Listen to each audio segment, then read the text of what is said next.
Assalamualaikum teman-teman. Saya pertama kali membuat video seperti ini. Perkenalkan, nama saya Indra Maulana.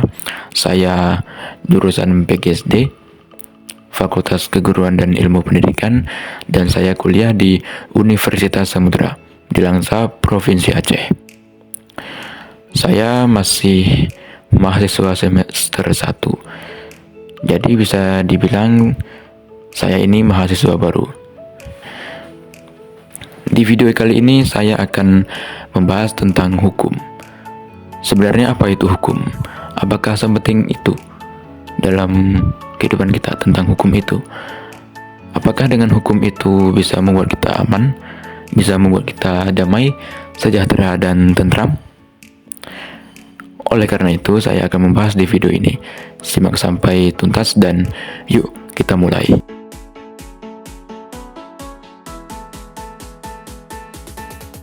Sebelum kita berbicara tentang hukum dan penegakannya, kita juga harus memahami apa itu negara. Karena jika sudah ada negara, maka di dalamnya pasti dibuat tentang hukum, supaya kita bisa menjalani hukum di dalam suatu negara. Negara adalah suatu sekelompok manusia yang mendiami wilayah tertentu untuk mencapai suatu tujuan tertentu. Berbicara tentang negara, ada 3 syarat yang harus dipenuhi untuk membentuk suatu negara. Syarat yang pertama adalah ada rakyat yang mendiami wilayah itu. Ada syarat yang kedua yaitu ada wilayah, termasuk dalamnya ada udara, ada daratan, dan ada air ataupun lautan. Itu syarat yang kedua.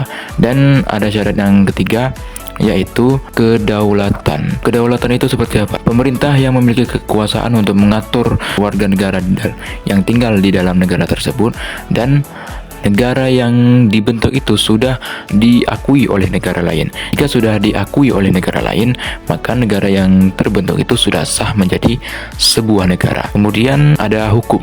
Hukum itu sendiri adalah peraturan yang harus dipatuhi orang-orang.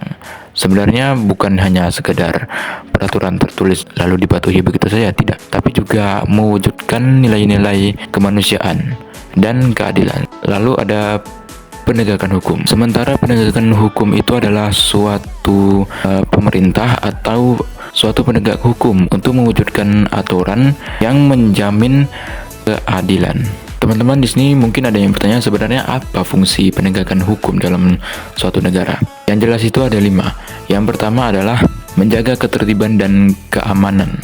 Maksudnya adalah negara memastikan bahwa negaranya itu bisa menjalankan aktivitas mereka sehari-hari dengan tenang, dengan aman, damai, sejahtera, dan tentram. Misalkan begini, ada kepolisian yang bertugas patroli dan menjaga aturan lalu lintas.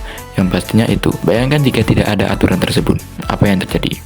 Yang pasti adalah terjadi tabrakan dari pengendara-pengendara lain. Itu fungsi yang pertamanya. Kemudian ada fungsi yang kedua, yaitu menegakkan kepastian hukum.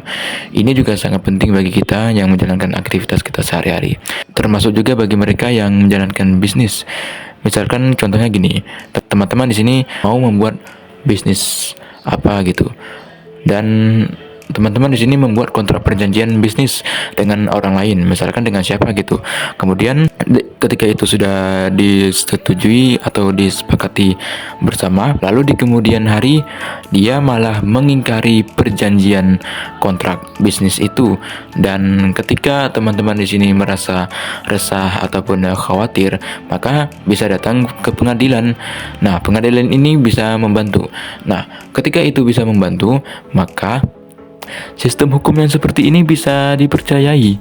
Karena apa? Karena mereka yang mempercayai sistem hukum yang seperti itu, maka mereka bisa menjalankan bisnis mereka dan berinvestasi dengan aman. Itu fungsi yang keduanya. Ada fungsi yang ketiga, yaitu melindungi hak-hak asasi manusia. Warga negara dipastikan bahwa mereka bisa mendapatkan hak-hak sipil, hak-hak ekonomi, hak-hak sosial, dan budaya. Dan hak-haknya itu dilindungi dari ancaman, entah itu dari luar maupun dari dalam. Misalkan hak-haknya itu hak untuk mendapatkan pendidikan, hak untuk hidup, hak untuk memilih kepercayaan, dan segala macam. Itu fungsi yang ketiganya. Ada fungsi yang keempat, menyediakan mekanisme penyelesaian konflik. Misalkan begini, ada orang yang berbicara misalkan tentang perselisihan tanah ataupun misalkan perselisihan warisan. Nah, pengadilan bisa bantu, bisa datang ke mereka. Di pengadilan itu bisa ditempatkan sebagai tempat yang netral untuk menyelesaikan konflik tersebut. Kemudian ada fungsi yang kelima, ini fungsi yang terakhir, yaitu mewujudkan keadilan sosial.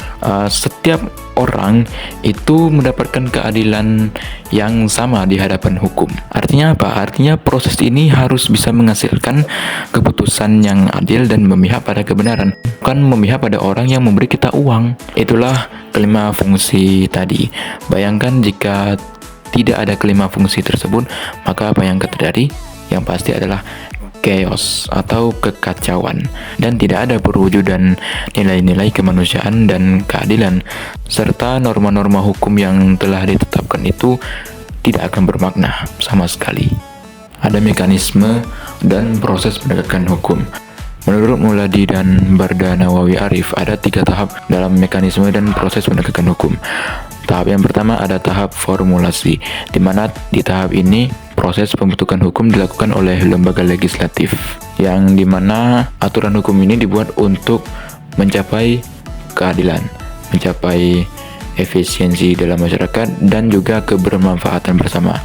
Contohnya itu, beberapa tahun yang lalu, Indonesia membuat undang-undang tentang perlindungan data pribadi. Kenapa? Karena di saat era digital itu datang, data-data pribadi itu bisa diakses dan digunakan oleh orang jahat. Itu yang pertama. Kemudian yang kedua ada tahap aplikasi, di mana tahap ini aparat penegakan hukum seperti kepolisian dan kejaksaan melakukan penyelidikan, melakukan penyidikan, melakukan penuntutan dan pengajuan ke perkara pengadilan. Dan di tahap ini juga harus berlangsung objektif, harus berlangsung adil dan juga jujur, serta mengacu pada norma-norma hukum yang telah ditetapkan. Misalkan ada pejabat yang korupsi dana pemerintah. Ketika sama sekali tidak ada buktinya bahwa pejabat itu tersangka korupsi, maka KPK datang untuk menyelidiki dan mengumpulkan bukti-bukti apakah pejabat itu korupsi atau tidak. Nah, ketika itu semuanya sudah terkumpulkan dan diserahkan kepada kejaksaan dan itu benar-benar terbukti, maka kejaksaan menuntut pejabat yang sudah tersangka korupsi itu ke pengadilan. Itu tahap yang kedua. Dan di tahap yang ketiga ada eksekusi, di mana pada tahap ketiga ini saksi hukum, baik itu hukuman pidana ataupun hukuman perdata, itu dijalankan sesuai dengan keputusan pengadilan. Lembaga seperti permasyarakatan bertugas menjalankan tugas tersebut secara transparan dan berkeadilan. Selanjutnya ada unsur penting dalam penegakan hukum. Menurut Lawrence M. Friedman, ada 3 unsur penting yang harus berjalan harmonis supaya bisa menjalankan sistem penegakan hukum. Yang pertama ada struktur hukum, yaitu organ dan institusi penegak hukum yang meliputi kepolisian, kejaksaan, pengadilan, dan lembaga pemasyarakatan yang memiliki tugas terdiri dalam proses hukum. Yang kedua ada proses hukum, yaitu tahapan-tahapan pelaksanaan hukum yang berupa penyelidikan, penyidikan, hingga pelaksanaan keputusan yang harus dilakukan secara sistematis dan sesuai prosedur.